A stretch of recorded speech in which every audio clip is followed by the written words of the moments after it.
கோலத்தை பத்தி அம்மா இப்போ எவ்வளவு சூப்பர். எத்தனை மணிக்கு எழுந்திரிச்சு போட்டுருன்னு தெரியல. அதான் நைட்டு தூங்கலையாட்டுக்கு கலர்லாம் கொடுத்து வேற லெவல்ல போட்டிருக்கல.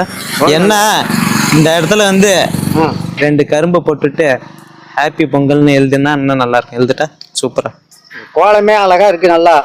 நீ இதையும் வரைஞ்சி வச்சுடுறாரு கண்ணா பண்ணானு. நான் கொல்லைக்கு போன பிற்பாடு போட்டிருந்தா கூட வந்து கையை முறிச்சு போக முடிச்சு. நல்லா இருக்கு எழுதுனா சூப்பர். அது எழுதாட்டி ஹாப்பி பொங்கல் தெரியாம இருக்கா? எழுதுனாதான் தெரியுமா? அப்படியே உங்க இதை கையை காட்டுப்பா.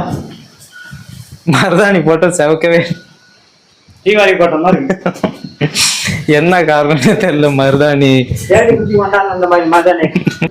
அத சாமி கும்பிட ரெடி ஆயிடுச்சுல்ல. நல்ல நேரம் பத்தியாண்ணா நம்ம கும்பல் தான் நல்ல நேரம். மனசுதான் காரணம். எப்ப கும்பிடுறோமோ அப்ப நல்ல நேரம் நினைச்சு கும்பிட வேண்டியதான். நல்லா பூசிட்டு வேண்டி வேலைக்கே போகக்கூடாது. ஓட்ட விட்டு வெளில கரையிடக்கூடாது.